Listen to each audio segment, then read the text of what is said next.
नमस्कार शेतकरी मित्रांनो, मागील त्याला सौर कृषी पंप योजना या योजनेमध्ये बऱ्याच शेतकऱ्यांनी अर्ज भरले, पण अर्ज भरताना त्यासाठी काय काळजी घ्यावी लागते, नेमका अर्ज का भरायचा आहे, कोणाला भरता येणार आहे आणि नेमका सौर पंप कोणत्या शेतकऱ्यांना मिळणार आहे, ही माहिती न घेता बऱ्याच शेतकऱ्यांनी अर्ज भरलेले आहेत। म्हणून मित्रांनो, आज आपण अशी महत्त्वाची माहिती पाहणार आहोत की नेमका सौर पंप कोणत्या शेतकऱ्यांना मिळणार आहे, त्या योजनेचे नेमके ठळक वैशिष्ट्ये काय आहेत। कारण प्रत्येक शेतकऱ्यानं अर्ज भरण्याच्या अगोदर हे ठळक वैशिष्ट्ये त्या शेतकऱ्याला माहीतसुद्धा असणं गरजेचं आहे आणि तेच ठळक वैशिष्ट्ये आपण किंवा निवड कशी केल्या जाणार आहे याची संपूर्ण माहिती आजच्या व्हिडिओतून घेणार आहोत। मी रामेश्वर नवटके आपलं वेणुगंगा टेक या यूट्यूब चॅनलमध्ये स्वागत करत आहे। तुम्ही जर आपल्या चॅनलवर नवीन असाल तर आपल्या चॅनलला सबस्क्राईब करून घ्या, लाईक करा आणि इतरही शेतकऱ्यांना शेअर करा। तर चला मित्रांनो, मागील त्याला सौर कृषी पंप योजनेचे नेमके वैशिष्ट्ये काय आहेत बघूया। आता शेतकरी मित्रांनो, जी कुसुम ब किंवा कुसुम अ योजना होती त्या योजनेमध्ये अर्ज भरल्याच्या नंतर आपला सर्वे व्हायचा आणि सर्वे झाल्याच्या नंतर पैसे भरावे लागायचे। आता मित्रांनो, या योजनेमध्ये उलट आहे, म्हणजे जसं अगोदर सोयरीक जमवायची, तारीख काढायची आणि मग नवरदेव नवरी पाहायचा कार्यक्रम, तसं या योजनेमध्ये की अगोदर पैसे भरायचे, नंतर त्याचा सर्वे होणार, म्हणजे नंतर ते बरोबर आहे का नाही, त्या शेतात विहीर आहे का नाही याची पाहणी नंतर होणार। त्यामुळे आपल्याला ही माहितीसुद्धा असणं गरजेचं आहे। तर ती ठळक वैशिष्ट्ये आपण बघणार आहोत। त्या ठळक वैशिष्ट्यामध्ये शेतकऱ्यांना सिंचनासाठी हक्काची स्वतंत्र आणि शाश्वत योजना आहे। ही सर्वसाधारण गटांच्या शेतकऱ्यांसाठी केवळ 10% रक्कम भरून सौर पॅनेल्स व कृषी पंपाचा पूर्ण संच। आता तुम्ही म्हणता की हे कशाला सांगायला आम्हाला, हे तर आम्हाला चट माहिती आहे, पण मित्रांनो हे माहीतसुद्धा असणं गरजेचं आहे। अनुसूचित जाती जमातीच्या शेतकऱ्यांसाठी 5% हिस्सा आहे आणि सर्वसाधारण शेतकऱ्याला 10% आहे। उर्वरित रक्कम केंद्र आणि राज्य सरकारकडून अनुदान मिळणार आहे। आता जमिनीच्या क्षेत्रानुसार 3 ते 7.5 HP पंप मिळणार आहे। आता याच्यात बी काय होतं आहे, 2 एकरवाल्याला वाटायला की मला 5 HP यावा किंवा मला 7.5 HP यावा, पटकन पाणी देणं होईल, पण तसं होणार नाही मित्रांनो। जसं तुमच्या 7/12वर जे क्षेत्र असेल त्या क्षेत्रानुसार तुमच्या 7/12वर विहिरीची नोंद असेल तरच पंप या योजनेमध्ये मिळणार आहे। आता याची 5 वर्षांची दुरुस्ती हमी इन्शुरन्ससह असणार आहे। वीज बिल नाही, लोडशेडिंगची चिंता नाही, म्हणजे आपल्याला बिल येणार नाही आणि लाईन गेली असंही होणार नाही, म्हणजे आपल्याला दिवसा पुरवठा या विजेचा मिळणार आणि आपलं सिंचन पाणी देणं हे दिवसाच होणार। आता यामध्ये महत्त्वाचा मुद्दा आहे की लाभार्थी निवडीचे निकष कसे असणार। आता हे अगोदर पाहणं गरजेचं आहे। प्रत्येक शेतकऱ्यांनी ज्यांनी अर्ज भरला आहे, आता ज्यांचे पैसे भरायचे राहिलेत, आता याच्यात पण अडचणी काय आल्यात, बरेच जण कमेंट करायलेत की मी पैसे भरलेत पण माझ्या 7/12वर विहिरीचीच नोंद नाही किंवा मी 7/12वर बोरच लावलेला नाही आणि पैसे तर भरलेत, मग माझे पैसे परत येतील का। तर शेतकरी मित्रांनो, पैसे कुठं जाणार नाहीत, पण पैसे अडकलेत ना, आता जेव्हा येतील तेव्हा भेटतील। आता हा मूळ मुद्दा आहे, त्यामुळे ह्या गोष्टी अगोदर आपल्याला माहीत असायला पाहिजे। आता 2.5 एकरपर्यंत शेतजमीनधारक शेतकऱ्यास 3 HP आहे, 2.5 एकरच्या वर 5 एकरपर्यंत 5 HP आहे आणि 5 एकरच्या वरच्याला 7.5 HP आता हे तर सगळ्याला माहिती आहे, याबद्दल काही वाद नाही। आता दुसरा मुद्दा आहे वैयक्तिक किंवा सामुदायिक शेततळे, विहीर, बोरवेल यांचे मालक तसेच बारमाही वाहणारी नदी नाले यांच्या शेजारील शेतजमीनधारक शेतकरीसुद्धा या योजनेसाठी पात्र राहतील।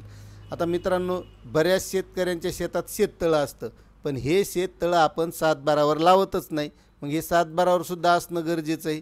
त्यानंतर विहीर आहे, बऱ्याच शेतकऱ्यांच्या विहिरी आहेत पण 7/12वर विहीर नाही किंवा ती सामायिक विहीर आहे।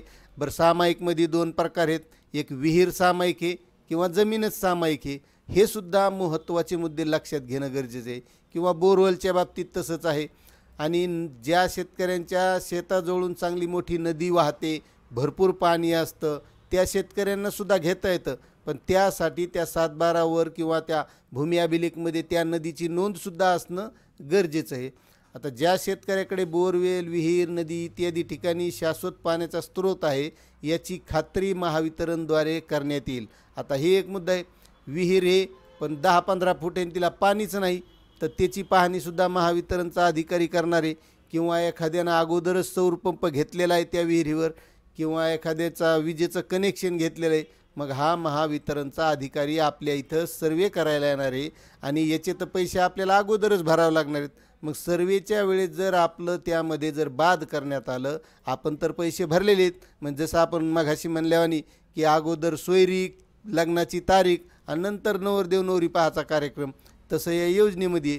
त्यामुळे याचा संपूर्ण विचार करून आपल्याला यासाठी अर्ज करायचा होता, किंवा आता पैसेसुद्धा ज्यांनी भरले नाहीत त्यांनीसुद्धा हा सर्व विचार करूनच पैसे भरायचेत. आणि पुन्हा दुसरी गोष्ट आहे की जलसंधारण कामाच्या पाणी जिरविणीच्या पाणी साठ्यामधून पाणी उपसण्यासाठी सदर पंप वापरता येणार नाही. म्हणजे एखादा पाझर तलाव, साठवण तलाव जर असेल तर या तलावामधून आपल्याला पाणी उपसता येणार नाही, ही सुद्धा एक महत्त्वाची अट आहे. त्यानंतर मित्रांनो, अटल सौर कृषी पंप योजना 1 आणि अटल सौर कृषी पंप योजना 2 व मुख्यमंत्री सौर कृषी पंप योजना या योजनांचा लाभ न घेतलेले लाभार्थी शेतकरी देखील या अभियानांतर्गत लाभास पात्र असतील. म्हणजे ज्या शेतकऱ्यांनी या अगोदर या योजनांमध्ये भाग घेतलेला नाही किंवा लाभ मिळालेला नाही, अशा शेतकऱ्यांना यामध्ये अर्ज करता येणार आहे. अशा ह्या महत्त्वाच्या लाभार्थी निवडीचे निकष होते, योजनेचे हे ठळक वैशिष्ट्य होते. आपल्याला हे कसे वाटले? आणि तुम्हाला वाटत असणार आता हे आम्हाला सगळंच माहीत होतं, पण शेतकरी मित्रांनो, हे माहीत जरी असलं तर आपण त्यावर तेवढं लक्ष न देता आपण भरकन अर्ज भरला, शेजाऱ्यानं भरला म्हणून आपण भरला, भेटन तर भेटन, नाही भेटन असा विचार करून भरणारी बी बरीच जणं असतात. पण महत्त्वाचा मुद्दा आहे, हे प्रत्येकाला भेटावा अशी माझीसुद्धा अपेक्षा आहे, कारण प्रत्येक शेतकऱ्याला मिळणं गरजेचं आहे. मी तर म्हणतो की ज्याच्याकडे लाईन आहे त्याला पण भेटायला पाहिजे, कारण तो जेव्हा लाईन आहे तेव्हा लाईनीन पाणी देईन, कारण ती मोटर जरा जास्त पाणी मारती, ही मोटर कमी मारते, मग हिनं दिवसा देता येईन लाईन नसताना. असा शेतकऱ्यांचा फायदा होईल, कारण आपला उद्देशच आहे की शेतकऱ्यांच्या फायद्याची माहिती या चॅनलच्या माध्यमातून देण्याचा महत्त्वाचा उद्देश आहे. त्यामुळे मित्रांनो, तुम्हाला ही माहिती कशी वाटली नक्कीच कमेंट करा, आणि आणखीही तुमच्या काही अडचणी असतील तर त्यासुद्धा कमेंट करून काहीच हरकत नाही. त्यामुळे नक्कीच आपण विचारा, आपण त्याचा उत्तर देण्याचा प्रयत्न नक्कीच करू. महत्त्वाची माहिती होती, प्रत्येकाला आवडली असेल असं मलाही वाटतं. त्यामुळे जर तुम्ही नवीन असाल तर चॅनलला सबस्क्राईब करा, लाईक करा आणि हा व्हिडिओ प्रत्येक शेतकऱ्यापर्यंत शेअर करायला विसरू नका, कारण अशी माहिती ही प्रत्येक शेतकऱ्याला असणं गरजेचं आहे. तसं आज शेतकरी खूप हुशार झालेला आहे, प्रत्येकाच्या हातात मोबाईल आहे, पण होतंय काय, आपल्याला रील्स किंवा व्हॉट्सअप, फेसबुक पाहायला वेळ आहे, पण महत्त्वाची अशी जी काही माहिती असते ही माहिती आपल्याला वाचायला वेळ नसतो. त्यामुळे प्रत्येकाने ही अशी माहिती घेतली पाहिजे आणि मगच आपण असे अर्ज केले पाहिजे, आणि प्रत्येक शासनाच्या योजनेचा लाभ घेतला पाहिजे. कोणत्याच योजनेचा लाभ सोडायचा नाही मित्रांनो, कारण मी या चॅनलच्या माध्यमातून शासनाची कोणतीही योजना असो, शासनाचा नवनवीन GR कोणताही असो, कोणतीही माहिती असो, महा-DBT असो, अनुदान असो, अशी सर्व माहिती देण्याचा माझा 100% प्रयत्न असतो. त्यामुळे मित्रांनो, तुम्ही आणखी नवीन असाल चॅनलवर तर चॅनलला सबस्क्राईब करा, लाईक करा, शेअर करा. धन्यवाद.